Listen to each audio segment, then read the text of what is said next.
हाँ जी, सत श्री अकाल सारिਆਂ ਨੂੰ। एग्जाम प्लस एजुकेशन ਦੇ ਵਿੱਚ ਤੁਹਾਡਾ ਬਹੁਤ-ਬਹੁਤ ਸਵਾਗਤ ਹੈ। ਜਿਵੇਂ ਕਿ ਆਪਾਂ ਇਹ ਸੀਰੀਜ਼ ਸਟਾਰਟ ਕੀਤੀ ਹੋਈ ਹੈ ਪੰਜਾਬ ਦੇ ਸਾਰੇ ਪੇਪਰਾਂ ਲਈ, ਚਾਹੇ ਉਹ ਪੰਜਾਬ ਪੁਲਿਸ ਦਾ ਪੇਪਰ ਹੈ, ਨਾਇਬ ਤਹਿਸੀਲਦਾਰ ਦਾ ਹੈ ਜਾਂ ਕੋਆਪਰੇਟਿਵ ਇੰਸਪੈਕਟਰ ਦਾ, ਜਾਂ ਜਿਹੜਾ ਵੀ ਪੇਪਰ ਤੁਸੀਂ ਦੇਣ ਜਾ ਰਹੇ ਹੋ ਜਿਸ ਵਿੱਚ ਪੋਲਿਟੀ ਆਊਗੀ, ਉਸ ਲਈ ਇਹ ਵੀਡੀਓ ਬਹੁਤ ਬੈਨੀਫੀਸ਼ੀਅਲ ਹੈ। ਤਾਂ ਇਸ ਤੋਂ ਪਹਿਲਾਂ ਇਸ ਦੀਆਂ 2 ਵੀਡੀਓ ਹੋ ਚੁੱਕੀਆਂ। ਅਗਰ ਤੁਸੀਂ ਉਹ ਵੀਡੀਓ ਨਹੀਂ ਦੇਖੀਆਂ ਤਾਂ ਉੱਪਰ ਆਈ ਬਟਨ 'ਤੇ ਕਲਿੱਕ ਕਰਕੇ ਦੇਖ ਸਕਦੇ ਹੋ। ਤਾਂ ਹੁਣ ਆਪਾਂ ਦੇਖਦੇ ਹਾਂ ਅੱਜ ਦਾ ਕੁਐਸਚਨ। ਅੱਜ ਦਾ ਪਹਿਲਾ ਕੁਐਸਚਨ ਹੈ ਜਿਹਦੇ ਵਿੱਚ the nationalist demand for a constituent assembly was for the first time conceded by the British government though indirectly and with reservation in दी।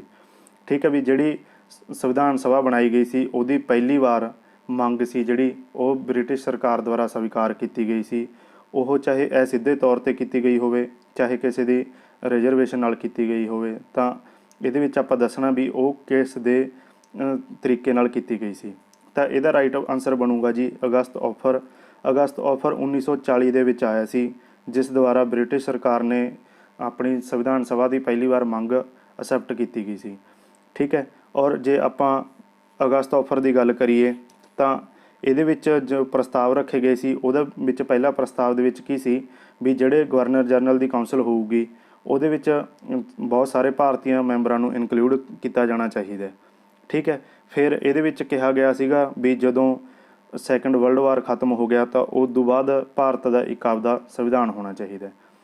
ਲੇਕਿਨ ਬਾਅਦ ਦੇ ਵਿੱਚ ਕੀ ਹੈ, ਇਹਨੂੰ ਅਗਸਤ ਆਫਰ ਨੂੰ ਰਿਜੈਕਟ ਕਰਤਾ ਸੀ। ਔਰ ਜੋ ਪੰਡਿਤ ਜਵਾਹਰ ਲਾਲ ਨਹਿਰੂ ਸੀ ਉਹਨਾਂ ਦੁਆਰਾ ਕਿਹਾ ਗਿਆ ਸੀ this is rusted nail on the door, ਵੀ ਇਹ ਇੱਕ ਲੋਹੇ ਦਾ ਕਿੱਲ ਹੈ ਜਿਹਤੇ ਜੰਗ ਲੱਗੀ ਹੋਈ ਹੈ, ਉਹਨੂੰ ਦਰਵਾਜ਼ੇ ਦੇ ਵਿੱਚ ਲਗਾ ਦਿੱਤਾ ਗਿਆ। ਠੀਕ ਹੈ। ਇਹ ਇੰਗਲਿਸ਼ ਦੇ ਵਿੱਚ ਹੀ ਸਟੇਟਮੈਂਟ ਆਉਂਦੀ ਹੈ, ਤੁਸੀਂ ਯਾਦ ਰੱਖਣੀ ਹੈ।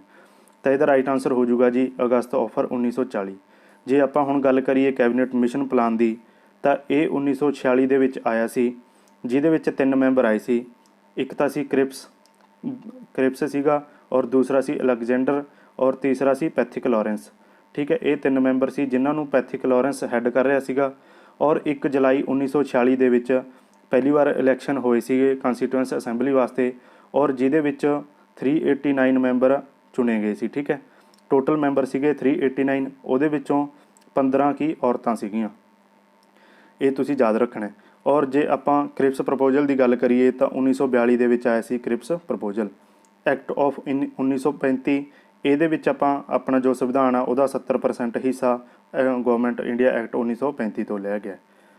ਤਾਂ ਇਹਦਾ ਰਾਈਟ ਆਨਸਰ ਹੋ ਜਾਊਗਾ ਜੀ 31ਵੇਂ ਕੁਐਸਚਨ ਦਾ ਅਗਸਤ ਆਫਰ।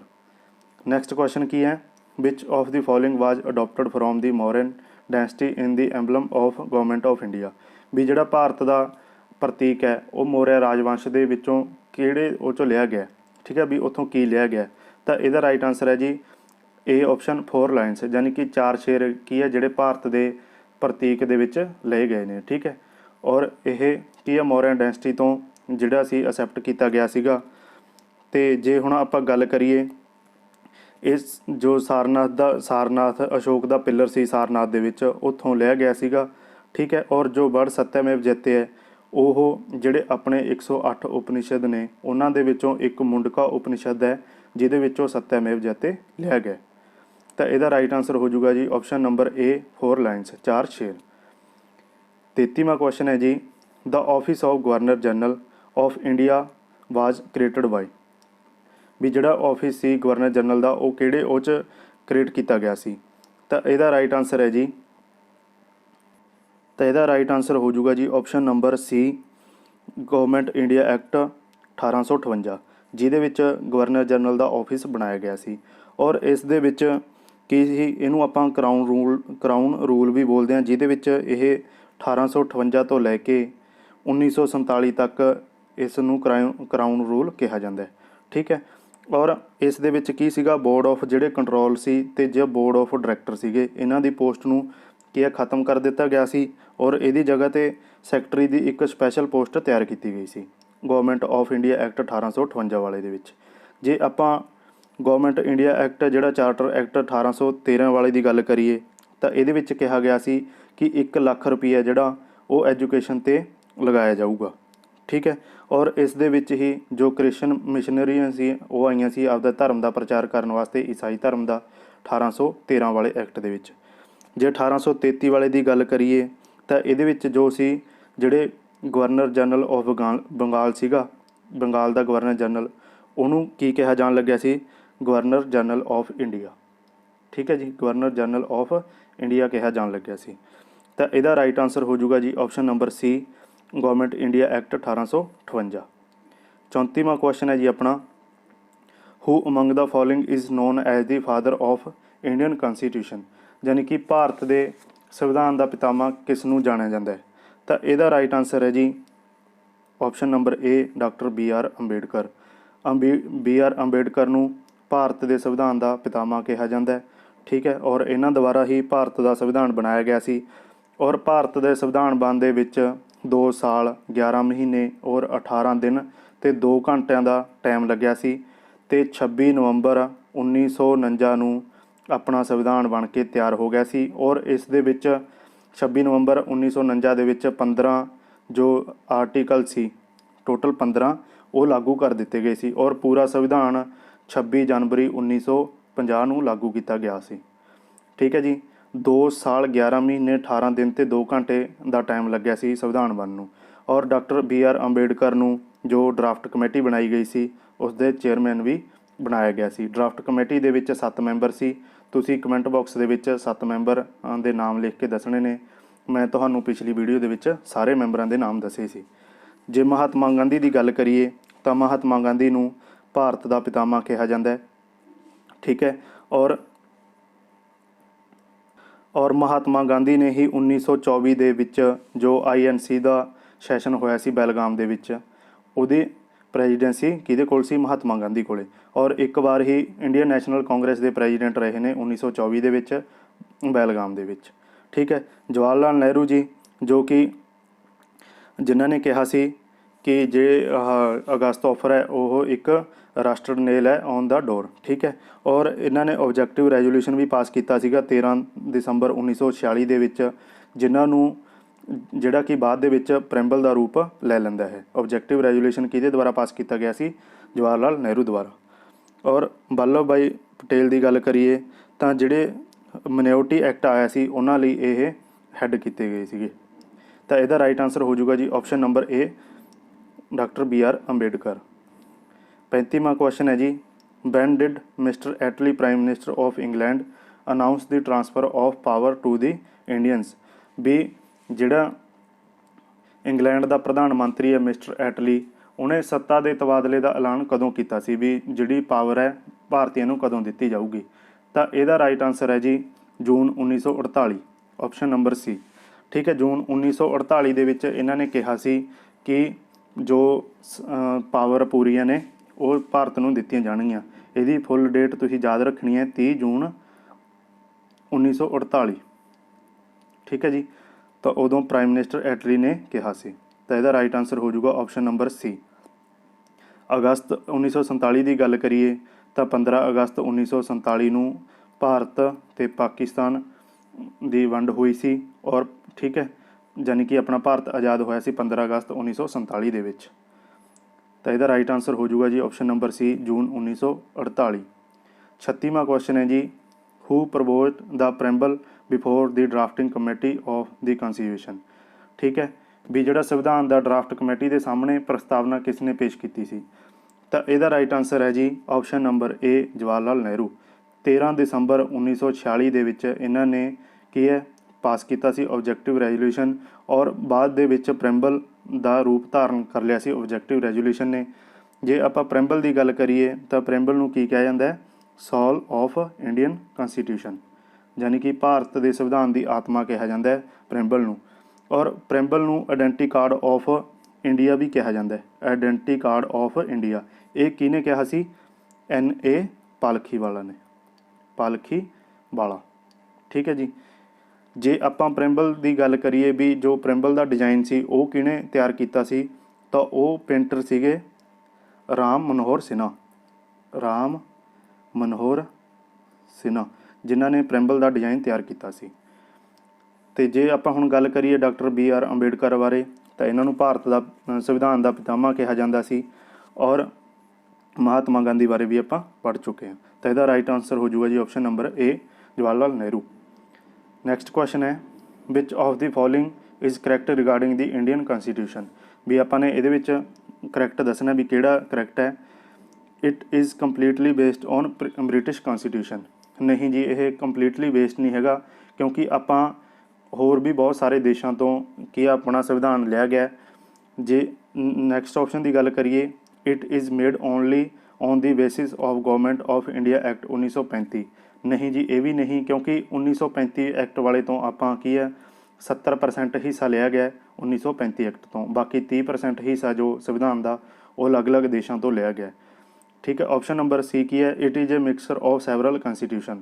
ਹਾਂਜੀ, ਇਹਦਾ ਇਹ ਰਾਈਟ ਆਂਸਰ ਹੈ ਸੀ ਆਪਸ਼ਨ, ਕਿਉਂਕਿ ਇਹ ਸੈਵਰਲ ਕਨਸਟੀਟਿਊਸ਼ਨ ਦਾ ਮਿਕਸਚਰ ਹੈ।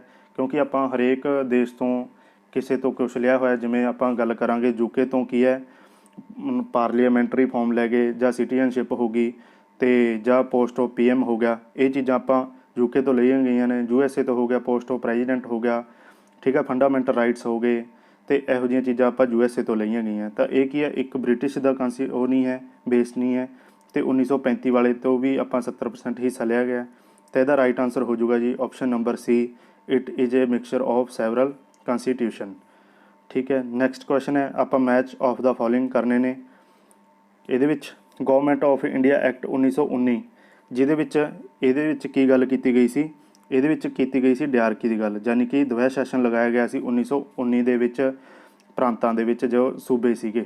ਠੀਕ ਹੈ, ਗਵਰਨਮੈਂਟ ਆਫ ਇੰਡੀਆ ਐਕਟ 1935 ਵਾਲੇ ਦੇ ਵਿੱਚ ਕੀ ਸੀ? ਇਹਦੇ ਵਿੱਚ ਪ੍ਰੋਵਿੰਸ਼ੀਅਲ ਆਟੋਨੋਮੀ ਲਿਆਂਦੀ ਗਈ ਸੀ। ਕੀ ਸੀ ਇਹਦਾ ਮਤਲਬ? ਵੀ ਜੋ ਸੂਬਿਆਂ ਦੇ ਵਿੱਚ ਡਿਆਰਕੀ ਲੱਗੀ ਹੋਈ ਸੀ ਉਹਨੂੰ ਹਟਾ ਕੇ ਸੈਂਟਰ ਦੇ ਵਿੱਚ ਲਾਗੂ ਕੀਤੀ ਗਈ ਸੀ। ਤਾਂ ਇਹਦਾ ਆਪਸ਼ਨ ਹੋ ਜਾਊਗਾ ਆਪਸ਼ਨ ਨੰਬਰ 1 ਮਿੰਟੋ ਮੋਰਲੇ ਰਿਫਾਰਮ। ਇਹਦੇ ਵਿੱਚ ਕੀ ਕੀਤਾ ਗਿਆ ਸੀ? ਇਹਦੇ ਵਿੱਚ ਕੀਤਾ ਗਿਆ ਸੀ ਸੈਪਰੇਟ ਇਲੈਕਟੋਰੇਟ, ਯਾਨੀ ਕਿ ਅਲੱਗ ਉਹ ਕੀਤਾ ਗਿਆ ਸੀ, ਇਲੈਕਸ਼ਨ ਦਾ ਪ੍ਰੋਸੈਸ ਰੱਖਿਆ ਗਿਆ ਸੀ। ਤਾਂ ਇਹਦਾ ਆਪਸ਼ਨ ਹੋ ਜਾਊਗਾ 2 ਕੈਬਨਿਟ ਮਿਸ਼ਨ ਪਲਾਨ। ਇਹਦੇ ਵਿੱਚ ਕੀ ਸੀ? ਇਹਦੇ ਵਿੱਚ ਸੀਗਾ ਕੰਸਟੀਟਿਊਐਂਟ ਅਸੈਂਬਲੀ, ਜਿਹਦੇ ਵਿੱਚ 3 ਮੈਂਬਰ ਆਏ ਸੀ 1946 ਦੇ ਵਿੱਚ। ਠੀਕ ਹੈ, ਤਾਂ ਇਹਦਾ ਆਪਸ਼ਨ ਹੋ ਜਾਊਗਾ ਜੀ 3 1 2 4। ਇਹ ਕਿਹੜੇ ਆਪਸ਼ਨ 'ਚ ਹੈ?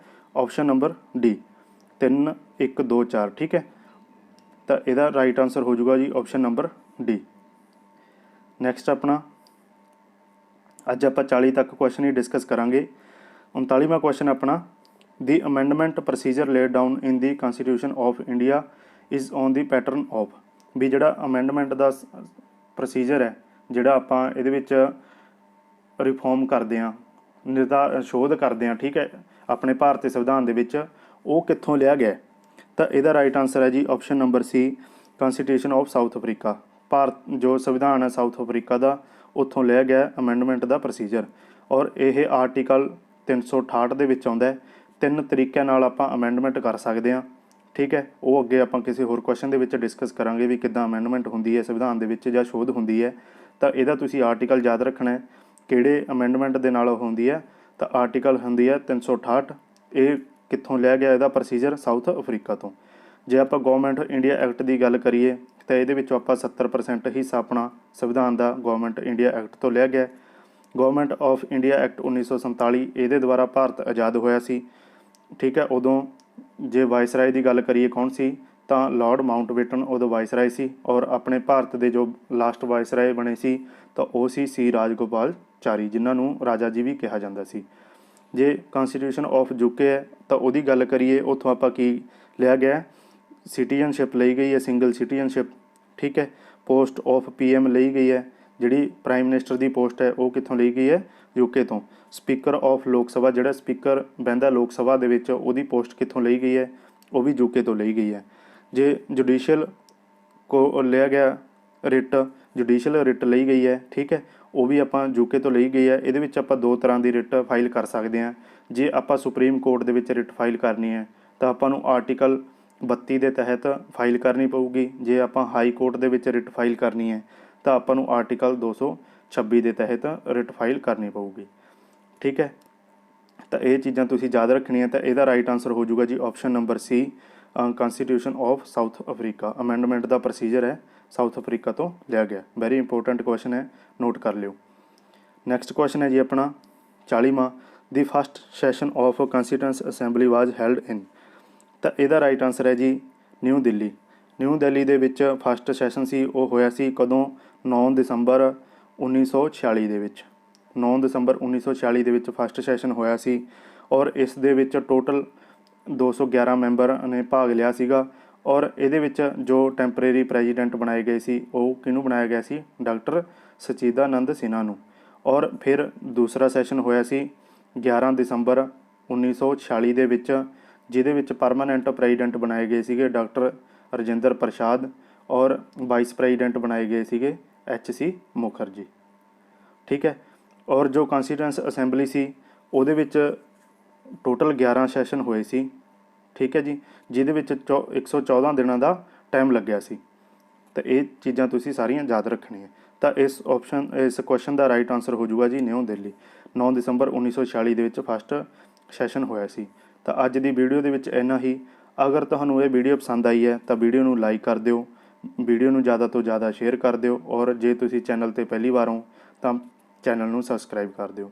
ਜੇ ਤੁਸੀਂ ਪੋਲਿਟੀ ਦੇ MCQ ਡਾਊਨਲੋਡ ਕਰਨੇ ਹੋ ਤਾਂ ਜਿਹਦੇ ਵਿੱਚ ਆਪਾਂ PDF ਦੇ ਵਿੱਚ ਲਗਭਗ 1700 ਪਲੱਸ ਕੁਐਸਚਨ ਕੀਤੇ ਨੇ, ਅਤੇ ਜੇ ਤੁਸੀਂ ਇਹ ਡਾਊਨਲੋਡ ਕਰਨੀ ਹੈ PDF ਵਿਦ ਆਨਸਰ ਤਾਂ ਤੁਸੀਂ ਡਿਸਕ੍ਰਿਪਸ਼ਨ ਦੇ ਵਿੱਚ ਲਿੰਕ ਦਿੱਤਾ ਹੋਇਆ, ਉੱਥੋਂ ਇਹ PDF ਵੀ ਡਾਊਨਲੋਡ ਕਰ ਸਕਦੇ ਹੋ।